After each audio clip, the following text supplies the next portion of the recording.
बाकी जहाँ तक मामला है आइनी तरमीम का, आइनी तरमीम के ऊपर दिन रात 24 घंटे कोशिश है और SCO पे इतनी तवज्जो नहीं है जितनी आइनी तरमीम करवाने पे तवज्जो है। और पूरा निज़ाम इस वक्त जो है वो आइनी तरमीम काजी फाइज ईसा के लिए करवाने के ऊपर डटा हुआ है, लगा हुआ है। और उसमें जो अभी तक नंबर गेम पूरा नहीं है, लेकिन अब इतलात हैं कि तहरीक इंसाफ के, क्योंकि दूसरा नाम पता नहीं चल रहा, लेकिन हुकूमत ये बता रही है कि दो सेनेटर्स तहरीक इंसाफ के सरेंडर कर चुके हैं। एक तो सैफुल्लाह अब्दो साहब का नाम आया है, दूसरा सेनेटर का नहीं पता कि कौन सेनेटर है तहरीक इंसाफ से जिसने सरेंडर कर दिया है। और हुकूमत के लिए ज़्यादा परेशानी सेनेट में बनी हुई है। और ये भी इतलात हैं कि तहरीक इंसाफ ने अपने जिन सेनेटर्स को पाकिस्तान से बाहर भेज दिया था, उनमें से कुछ सेनेटर्स पाकिस्तान आ चुके हैं और तहरीक इंसाफ को और पार्टी को बताए बगैर आए हैं। अब वो क्यों आए हैं, किसके कहने पे आए हैं, कैसे आए हैं, इस हवाले से ज़ाहिर है हो सकता है पार्टी के पास इंफॉर्मेशन हो, लेकिन वो इंफॉर्मेशन बाहर नहीं आई। अब ज़रा मैं मौजूदा हालात के ऊपर कुछ चीज़ें जो राय है उनकी अयाज़ अमीर साहब की, बड़ी खूबसूरत अंदाज़ में उन्होंने अपनी राय का इजहार किया है। वो राय उनकी क्या है वो मैं आपके सामने रखता हूँ। और बड़ी उन्होंने ज़बरदस्त बातें की हैं। एक सच्चा पाकिस्तानी जो अपने जज्बात का इजहार कर रहा है वो मैं आपके सामने रखता हूँ। अयाज़ अमीर साहब कहते हैं कि अगर तकदीर के फ़ैसले हों तो उनसे क्या लड़ना, लेकिन अपना हाल देखें तो बेशतर वार अपने ऊपर हमने खुद किए हैं। वो बिल्कुल ठीक कह रहे हैं कि अगर तकदीर का लिखा कुछ हो जाए, कोई अल्लाह की तरफ से कोई इम्तिहान आ जाए तो फिर तो उस पर कुछ नहीं कह सकते आप, लेकिन जो खुद आपने अपने ऊपर वार किया हो, अपने साथ खुद किया हो, तो फिर क्या कहा जा सकता है। वो कहते हैं कि माजी की बातों का क्या दोहराना, दोहरा के थक चुके हैं, लेकिन जो शोरिश खैबर पख्तूनख्वा में भड़क रही है इस पर तो नज़र दौड़ाएं। आज इतनी बड़ी तहरीक बन चुकी है जिसका जिरगा जमरूद में इकट्ठा हुआ, लेकिन इस शोरिश नुमा सूरत हाल का आगाज़ कहाँ से हुआ था। याद है उस नौजवान का नाम नकीबुल्लाह महसूद जो कराची में एक जाली इनकाउंटर में कत्ल हुआ था। वहाँ से ये आग भड़कना शुरू हुई, लेकिन हस्बे रवायत जिनको इस वाक़े का नोटिस लेना चाहिए था उन्होंने आंखें बंद किए रखीं। उस कत्ल की पादाश में महसूद तहफ़्फ़ुज़ मूवमेंट की पैदाइश हुई, जिसका बाद में नाम तब्दील करवा दिया गया या कर दिया गया। उन्होंने कहा कर दिया गया। बदनाम ज़माना पुलिस अफसर था जिस पर कत्ल का इल्ज़ाम लगा, लेकिन क्या कोई एक्शन उसके खिलाफ हुआ।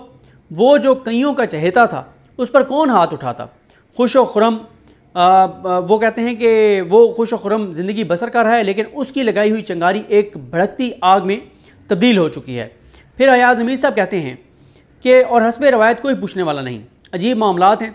हमारे अक्ल सलीम पुकार कर कह रही होती है कि फ़लाँ चीज़ मत करो, फ़लाँ कदम मत उठाओ, इसमें नुकसान है, लेकिन हमने हर बार खिलाफ अक्ल कदम उठाना है और फिर वक्त गुजरने के बाद जब पानी सर से गुजर जाए तो मातम करने बैठ जाना है। और मैं आपको बताऊं, ये जो अयाज़ अमीर साहब लिख रहे हैं ये मातम होगा एक बार फिर कि 2022 में इमरान खान की हुकूमत गिराना गलत था, चोरों डाकू लुटेरों को मुसल्लत करना गलत था, काजी की एक्सटेंशन के लिए जो कुछ किया गया वो गलत था, शरीफ ख़ानदान को दोबारा मुसल्लत करना गलत था। इन गलतियों का एतराफ़ किया जाएगा, लेकिन अफसोस सद अफसोस उस वक्त बहुत देर हो चुकी होगी।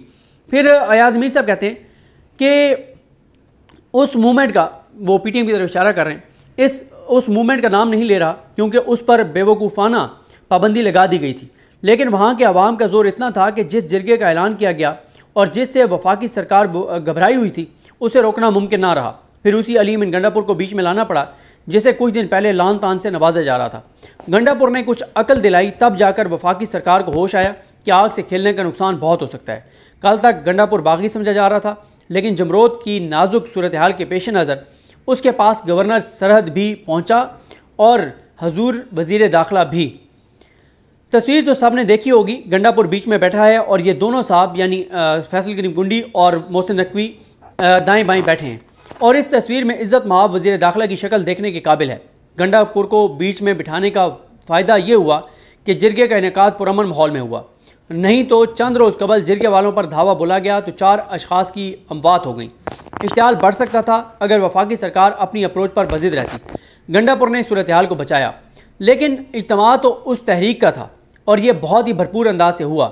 हस्बे रवायत ऐसे मजमों का न्यूज़ ब्लैकआउट हो जाता है, लेकिन जो वीडियोज़ मुख्तलिफ लोगों ने इस जिरगे की जारी की हैं उनसे पता चलता है कि मजमा कितना बड़ा था और इसमें किन जज्बात का इजहार हो रहा था। पाकिस्तान में सबसे आसान काम यह है कि किसी नापसंदीदा चीज़ को आप एंटी स्टेट या रियासत मुखालिफ कह दें। ऐसे मौके पर सरकारी एहलकार या सियासी लाउड स्पीकर कहते नहीं थकते कि कोई रियासत मुखालिफ बात बर्दाश्त नहीं की जाएगी। इन हरकारों से कोई पूछे कि आग लगाने का बाकायदा एहतमाम खुद करते हैं और फिर हालात का जिम्मेदार औरों को ठहराया जाता है। मारंग बलोच की मिसाल ले लीजिए। ये कोई पागल है कि औरत होते हुए लंबे लंबे एहतजाजी सफ़र करती फिर रही है। बाप उसका गुमशुदा हुआ था और फिर उसके बाद मारा भी गया। फिर इस औरत ने राह पर चलना शुरू किया जिस पर वो चल रही है, इस राह पर चलना शुरू किया जिस पर वो चल रही है। बलूचिस्तान में कितने लोग हैं जिन्हें इस तजर्बे से गुजरना पड़ा। नकीबुल्लाह महसूद का तो चंद साल पहले का वाक़या है। पुलिस खामखा उसे उठा लेती है और फिर दहशतगर्दी का लेबल उस पर लग जाता है। पुलिस की तहवील में फिर मारा जाता है। उसका अपना महसूद कबीला एहतजाज करने पर मजबूर होता है, लेकिन कोई पुरसाने हाल नहीं। मुख्तलिफ दरवाजे खटखटाते जो हैं वो थक जाते हैं, लेकिन इंसाफ कहीं से नहीं मिलता। कैसा हमारा इज्तिमाई माहौल बन चुका है कि जुल्म दिन दिहाड़े आंखों के सामने होता है और किसी को कोई परवाह नहीं होती। फिर लोग बोलने लगें या एहतजाज करें तो आप कह देते हैं कि ये तो रियासत मुखालिफ हैं। अजीब तमाशा है और कब से चला आ रहा है। लेकिन हमारे अकाबरीन मिल्लत ने कसम खा रखी है कि ना कुछ समझना है, ना माजी की हमाकतों से कुछ सीखना है। बंगाली भी रियासत मुखालिफ थे। उन्होंने फिर वो किया कि उन तल्ख यादों को हमने अपने हाफजे से मिटा दिया। आज भी साने मशरक़ी पाकिस्तान पर बात हो तो हम हड़बड़ाने लगते हैं। सीधी बात नहीं होती। बलोचों का एक बड़ा हिस्सा रियासत मुखालिफ हो गया और नतीजा आज ये है कि अंदरूनी बलोचिस्तान कानवाई में चलने वाले ट्रकों की आमदोरफ्त मुश्किल हो गई है। पख्तूनख्वा रह गया था और वहाँ भी रियासत मुखालिफ वाला सिलसिला शुरू हो चुका है। बाकी मुल्क में फॉर्म 47 वाला जादू चलाना निस्बतन आसान था, लेकिन पख्तूनों के देश में इतना आसान नहीं। PTI को वहाँ रोका ना जा सका और नतीजतन PTI की सूबाई हुकूमत वहाँ बन गई। उस हुकूमत को आज तक दिल से कबूल नहीं किया गया, लेकिन बर्दाश्त करना पड़ा। किसी के बस की बात हो तो अली अमीन को आज ही हटा दें और गवर्नर आज नाफिज हो जाए। लेकिन इतना एहसास पैदा हो चुका है कि KPK के हालात जो वैसे ही दहशतगर्दी के तनाजुर में इंतहाई ख़तरनाक हो चुके हैं, गिरफ्त से बिल्कुल बाहर निकल जाएंगे अगर गवर्नर राज ऐसी हमाकत वहाँ की जाए। गौर करने का पहलू अलबत्ता यह है कि अब तक तो वफाकी हुकूमत को PTI से ख़तरा था, लेकिन जैसा कि जमरोद जरगे के मनाजिर बता रहे हैं कि KPK के हालात किसी और डगर पर चलना शुरू हो गए हैं। कौन समझाए कि हजूर हर एक को अपने काम से काम रखना चाहिए। ये जो हर चीज़ में मुदाखलत है, इससे कोई फ़ायदा पहुँच रहा है? सवाल किया उन्होंने। सियासत का बेड़ा गर्क हो गया है क्योंकि बस एक जमात का रास्ता रोकना है। इस जमात को रोकते रोकते अपना हाल बुरा कर लिया है।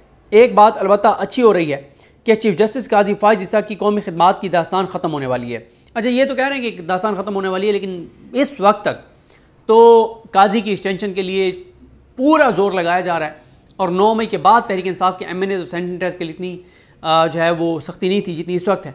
लेकिन अब तक जो बताया जा रहा है कि जिन 2 सेनेटर्स का बताया जा रहा है कि उन्होंने सरेंडर किया है, बताया जा रहा है कि उन्होंने कोई किसी सख्ती वजह से सरेंडर नहीं किया, बल्कि मैच फिक्स था और PTI के 2 सेनेटर्स जो हैं वो सरेंडर कर चुके हैं। लेकिन एक सेनेटर हुकूमत का भी कम हो गया। इमरान रियाज खान साहब ने बताया कि एक हुकूमती सेनेटर भी जो है वो कम हो गया।